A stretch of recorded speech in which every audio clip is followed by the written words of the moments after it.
Hello everybody, it is LB 3-Point Man and I am back again with another Bengals Draft Profile video. This time I am doing Youngstown State defensive end Derek Rivers. Rivers is a player I believe is in the second tier of defensive ends who may be available in the second round. First off, let's look at his stats for the 2016 season. In 2016, Rivers had 44 solo tackles and 58 total tackles, which are very solid numbers for a defensive end.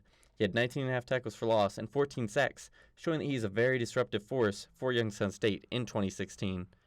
First off, let's start with the strengths and weaknesses for Derek Rivers. Rivers is an excellent athlete with great burst, athleticism, and speed.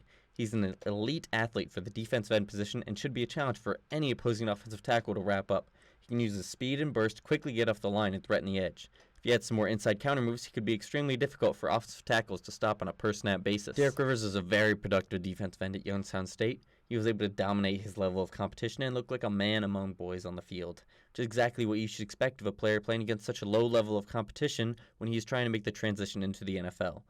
He was a disruptive force all throughout his college career, constantly getting sacks, and was not just a one-year wonder like some other players have been. Derek Rivers has a very good swipe move where he uses his arm to keep offensive tackles from latching onto him. With his shorter arms, this is extremely important as he needs to keep longer-armed offensive tackles from latching onto him, as if they latch onto him, he probably wouldn't be able to do much. Using these moves, he can also cause offensive tackles to become off balance, letting him blow by them and get to the quarterback. Rivers has an excellent motor and always puts in full effort on every play until the whistle is blown, which is something I think is very important for defensive ends and something that I look for. That means he can always get cleanup sacks when the play goes on a bit too long and the quarterback tries to roll out. He will chase down a play from either side no matter what, always doing his best to stay in a play and make an impact however he can. Derek Rivers has what I would call just average bend, which I know is confusing to be listed as a strength, but I believe that it can help him get the edge on an offensive tackle, as most players don't even have average bend. He's extremely dangerous if the offensive tackle does not immediately explode out of his stance, and he can be hard to stop. He can make an impact even if he doesn't get the sack. Alright, now we are moving on to the weaknesses. This first one is pretty obvious, as he measured in only at 250 pounds at the combine. He will very quickly need to pack on some weight if he is going to play defensive end for the Bengals. If he could pack on 15 to 20 pounds and keep his athleticism, he could be a very good player. He needs to pack on the weight to hold up on the edge to keep the running backs from able to just run by him. Hopefully, though, his athleticism wouldn't be sacrificed when he was able to put on the weight. This next point isn't something that is Rivers' fault, but it has to be noted as it is a big problem. He will not be used to be playing against such talented offensive tackles, and he will most certainly have a transition period when he gets to the NFL. Considering the Bengals have Michael Johnson anyway, and will most certainly not start a rookie over him, this would probably be a good situation for Rivers as a rookie and beyond, as he can just be a rotational player his first year and then can take over the starting job the next year. Something I noticed with Rivers is that when he rushes the quarterback, he sometimes will get a little too focused and he needs to work on keeping his head up and his eyes on the play. He will occasionally get a bit too focused on the quarterback and will allow himself to get out of his assignment. This is something the Bengals won't stand for. He needs to make sure he doesn't get pushed out of his area so he doesn't allow big runs along his side. Also, he can occasionally lose contain on the quarterback because of this. We talked about this with my last video on defensive end, and now it's coming up again. Like Carl Lawson, Rivers has very short arms, which can lead to him getting locked out by offensive tackles with longer arms. He needs to develop plenty of moves to keep offensive tackles from latching onto him, as if they latch onto him, he will be completely locked out of the play. Even a spin move would be extremely helpful in keeping offensive tackles from being able to stop him. As he is, Rivers is not the biggest force against the run, and after he packs on weight, he needs to work on his play against the run to be an every down force in the NFL. Just packing on some more weight obviously would be extremely helpful on its own in that regard, although it really is a combination of size and technique, and he needs to combine all the aspects of his game to be more successful against the run in the pros. Alright, now let's take a look at Derek Rivers' athletic profile. What you'll notice first is, as we talked about before, his low weight, which as we touched on is a concern and needs to be addressed, but there's nothing we can do about it at the moment.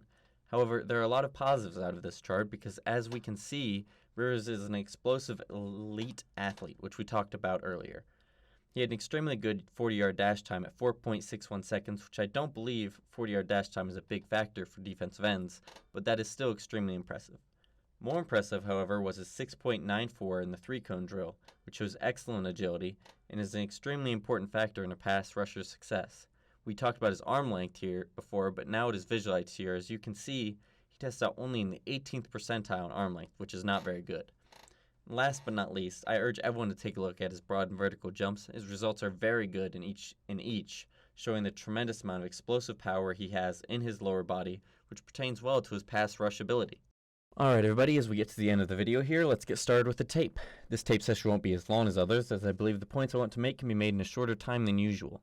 The reason for that is that so much of the reason others and myself like Rivers is because of his upside. So with that in mind, let's look at his tape. The first thing that's going to jump out to you is his explosiveness and his speed. As you can see, the opposing offensive tackles have a hard time keeping him from getting outside his shoulder. When Rivers is able to gain the edge on the offensive tackle, it forces the quarterback to step up into the pocket, which most of the time for the Bengals would signal a sack, as that opens up a spot for Geno Atkins to get to him. What you also notice is how quickly he gets off the line and threatens the offensive tackle.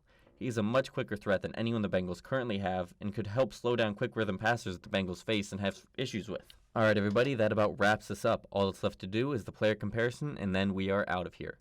My comparison for Rivers was hard to find, as so much of his game is projection, amplified by the fact that we have to put on weight once he gets to the NFL. Eventually, though, I came to a conclusion I liked and would be very happy with if Rivers became as talented of a player. My comp for Derek Rivers is Seattle Seahawks defensive end Cliff Avril. As a guy that mostly lives off threatening the edge of an offensive tackle, Avril's a very good comp for Rivers, and exactly who we should hope Rivers could play like if drafted by the Bengals. Alright everybody, that wraps us up. Hope you all learned something new. LB 3-Point Man, out.